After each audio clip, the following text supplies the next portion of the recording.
the night in hotel parking lots. What was I gonna do? I ain't had nowhere to stay, so I lived in the car. I had $35. And I said, come on, God, man, I've been trying to make this dream come true. You done left me out here like this. And I was crying so hard that he just said, I didn't like hear a voice or nothing, but he spoke to me in Harvey. He said, if you get up, I'm gonna take you places you ain't never been. Now I was finna quit. So I said, skip it.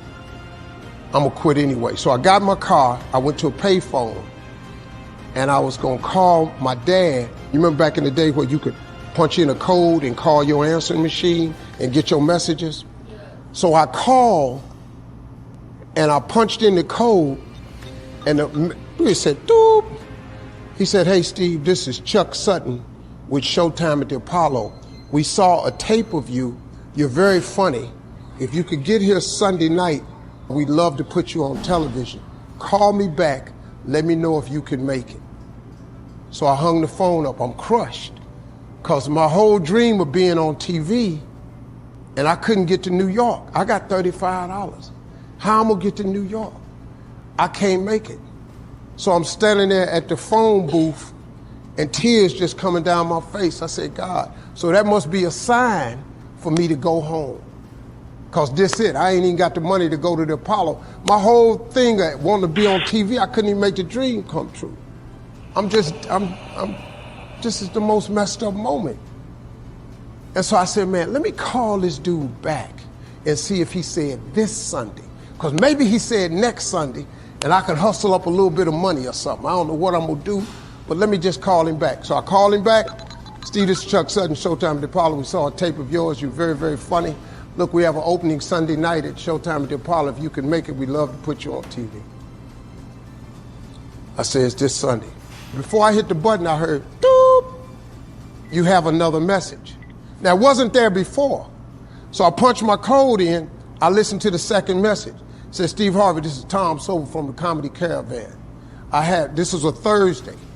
He said, I have a gig in Jacksonville, Florida on Friday night that pays $150. If you can get there Friday night, you'll make $150. So I called him back and I said, hey, Tom, did you get a gig away? He said, no, it's still available. He said, can you get there? I said, I'm in Pensacola, Florida. I'm 3.5 hours away. So I drive to Jacksonville, Florida, and that night I made the 150. Club owner said, man, you funnier than the guy we hired. If you stay tomorrow night, I'm gonna give you another $150. So now I got $300. So I get on the phone, I call Chuck Sutton. I say, hey man, is the gig still available at Showtime at the Apollo?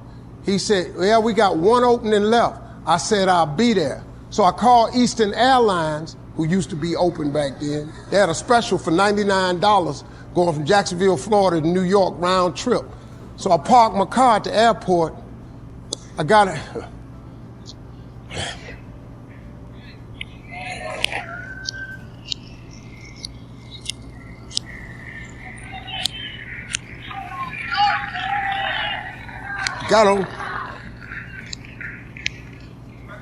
Got on plane, flew. Everything I had was in 2 bags. Got to the Apollo. I said, hey man, I'm here. I got there at 11 o'clock in the morning. He said, you can't stay here because you don't come on to the late show tonight.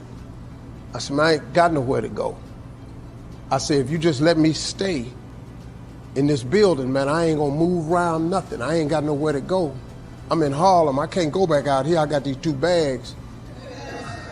I got victim wrote all over me, man. So he said, all right, if you go upstairs, don't come down. So he put me in the dressing room on the 6th floor. So that's where all the comedians were. So I stayed up there. I got hungry around 3 o'clock, man. I couldn't take it no more. So I went back downstairs, a dude named Alton Liston. I said, hey man, he said, man, I thought I told you, don't come down them damn steps. I said, hey man, I'm just hungry, man. I said, let me go to that KFC I saw in the corner. Just let me get some chicken. I'll come right back. He said, man, if you ain't back in 20 minutes, you ain't getting in this building. So I went, bought me some chicken, came back. So the comedians started coming in the building. They started coming up on the 6th floor. So I meet this guy named D.L. Hughley. I introduce myself. He introduced himself. I'm sitting there, another guy come in named Dwayne Johnson. Then this other dude walked in named Jamie Foxx. And I introduced myself. We don't know each other. Ain't none of us famous. It's 1991, man. They gave everybody the lineup. I was on the last show of the night. I don't go on to 11 at night. I done had this 4 pieces of chicken. I'm starving, man. That chicken done wore off. I'm nervous, man. I'm about to throw up. D.L. Hughley went downstairs. D.L. Hughley got booed off. Dwayne Johnson got booed off. Jamie Foxx went down there and got booed. They booed Jamie, then Jamie started singing. And then they started clapping. And Jamie had their ass, then he went back to them jokes, and they got his ass. So I'm walking down the steps and I see Jamie sitting on the steps. I said, hey man, hang in there. He said, man, that ain't never happened to me before, man. This crazy. This Jamie Foxx, man, one of the most talented people in all of comedy. And now, you don't even know how nervous I am, man. I can't even. My breathing is shot because these dudes been booed. So I walk out. I had wrote this joke. Mike Tyson had got in a fight in Harlem with this heavyweight named Mitch Green. Mike Tyson had hit the dude in the eye in the store. Now he was on the news, his eye was swollen. So the joke I wrote was, they was interviewing Mitch Green and he was telling everybody what happened, but his eye took over the interview. And I wrote this joke that his eye started talking and was just, I tell you what happened. The heavyweight champ's fist is coming towards my face. I just said, Lord, Lord, Lord. And I wrote this whole joke about this dude's eyeball talking. And when the punch came, and all this here, the Apollo, man, they went crazy. They lost their mind. I got a standing ovation, man. I walked off stage, man, just started crying. I couldn't believe it. They paid me. I made $750 for being on TV for one night. I'd never made $750 telling jokes in one night. And so that was my first television appearance. A couple weeks later, Sinbad was the host of the show. He got this job on Different World. And so he quit. And so Mark Curry became the host. And then Mark Curry got hanging with Mr. Cooper and he quit. And they came to me and said, would you come back to New York and host amateur night for us to just try you out?